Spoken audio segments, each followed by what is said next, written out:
হোসাইন আহমেদ আকাশ, সাধারণ সম্পাদক বাংলাদেশ প্রগতিশীল নির্মাণ শ্রমিক ফেডারেশন ও সাধারণ সম্পাদক বগুড়া সদর উপজেলা গৃহ নির্মাণ শ্রমিক ইউনিয়ন।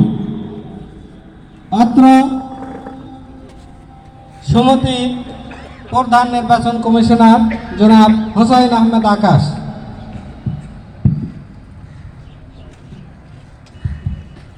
আসসালামু আলাইকুম ওয়া রাহমাতুল্লাহি ওয়া বারাকাতুহু।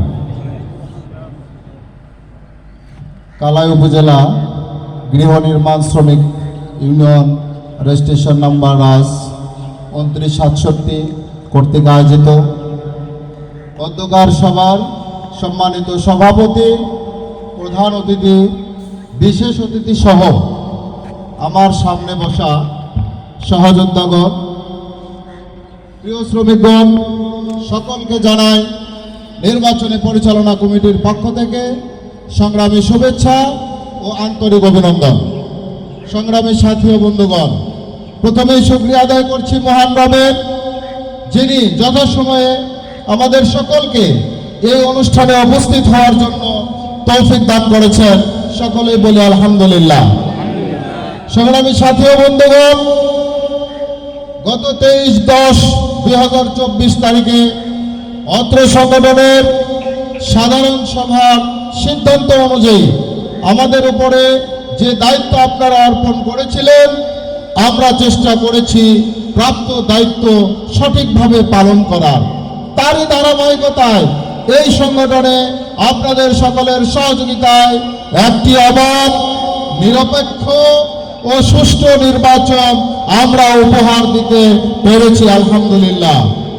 সংগ্রামী সাথী ও বন্ধুগণ, এখন আমি নবনির্বাচিত কমিটির সকলকে মঞ্চে আসার জন্য অনুরোধ করছি। সভাপতি জনাব মোহাম্মদ সাইফুল ইসলাম, সহসভাপতি জনাব মোহাম্মদ আজাদুল ইসলাম, সাধারণ সম্পাদক জনাব আমিরুল ইসলাম, সহ সাধারণ সম্পাদক আহমদ আলী, সাংগঠনিক সম্পাদক ফেরদাউস ইসলাম, অর্থ সম্পাদক নওফেল ইসলাম, দপ্তর সম্পাদক হেলাল উদ্দিন ফকির, ধর্মীয় সম্পাদক রুবেল হোসেন, ক্রিয়া সম্পাদক সাইফুল ইসলাম, প্রচার সম্পাদক আবু কাশেম, কার্যনির্বাহী সদস্য মোহাম্মদ রেজাউল করিম ও জিয়াউর রহমান। আমি নবনির্বাচিত কমিটির 13 জন সদস্যকে মঞ্চে আসার জন্য বিশেষভাবে অনুরোধ করছি।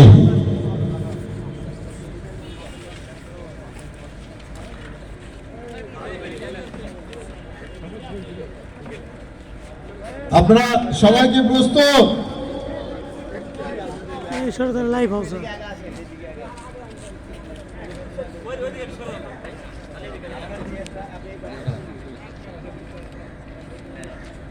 হ্যাঁ, আপনারা কি প্রস্তুত? বিসমিল্লাহির রহমানির রহিম। আমি যার যার নাম হ্যাঁ, পিতার নাম কালাই উপজেলা গৃহ নির্মাণ শ্রমিক ইউনিয়ন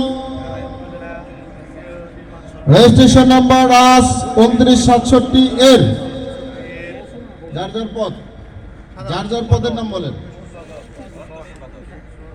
পদে নির্বাচিত হয়ে শপথ করিতেছি যে বাংলাদেশের শ্রম আইন ও সংগঠনের গঠনতন্ত্র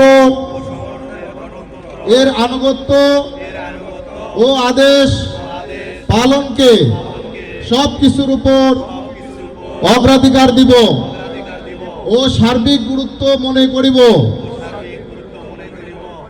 নিজস্ব ব্যক্তি ও ব্যক্তিগত স্বার্থ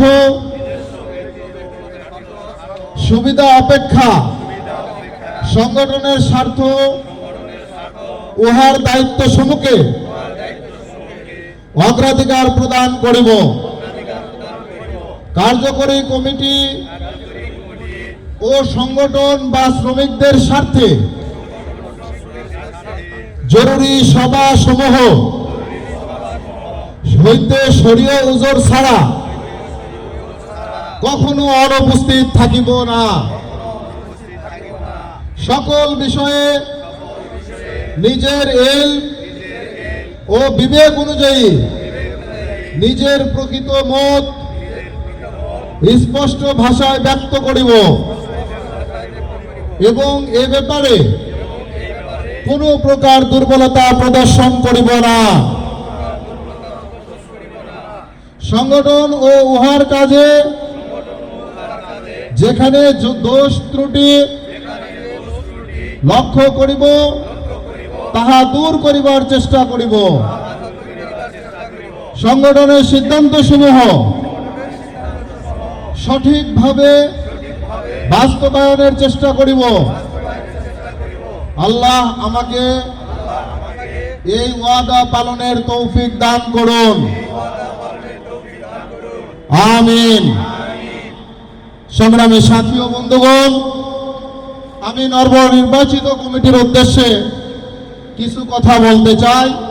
তা হলো এই সংগঠনের সদস্যগণ যে আমানত আগামী 3 বছরের জন্য আপনাদের হাতে তুলে দিলেন, তার যথাযথভাবে হেফাজতের দায়িত্ব আপনাদের। আপনারা অবশ্যই দেশের প্রচলিত আইনের প্রতি শ্রদ্ধাশীল হয়ে শ্রম আইন মেনে শ্রমিক বান্ধব নেতা হিসেবে চলবেন। ভুল করেও যেন শ্রমিকদের রক্ত ঘাম কেউ শোষণ করতে না পারে সেই দিকে খেয়াল রাখবেন। কারণ শ্রমিকদের রক্ত ঘাম শোষণ করলে কি হয় আপনারা গত কয়েকদিন আগে দেখেছেন।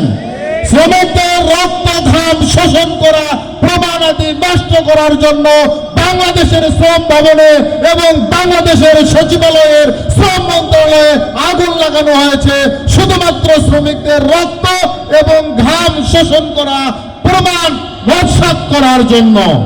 তাই শ্রমিকদের যত রকমের সরকারি সুযোগ সুবিধা রয়েছে সবগুলো আপনারা নিয়ে দেওয়ার ব্যবস্থা করবেন। সংগ্রামী সাথী ও বন্ধুগণ, আর কথা না বাড়িয়ে নবনির্বাচিত কমিটির উত্তরোত্তর সাফল্য কামনা করে, আপনাদের সকলের সুস্বাস্থ্য ও দীর্ঘায়ু কামনা করে, এই নির্বাচনের কোনো কিছু ভুল ত্রুটি হয়ে থাকলে আপনাদের সকলের কাছে ক্ষমা চেয়ে নিয়ে, আমার নিজের জন্য দোয়া চেয়ে নিয়ে বাকি অনুষ্ঠান নবনির্বাচিত কমিটির সভাপতিত্বে ও সাধারণ সম্পাদকের সঞ্চালনায় বাকি অনুষ্ঠান পরিচালনা করার অনুরোধ করে আমার কথা এখানে শেষ করছি। আসসালামু আলাইকুম, আল্লাহ হাফেজ।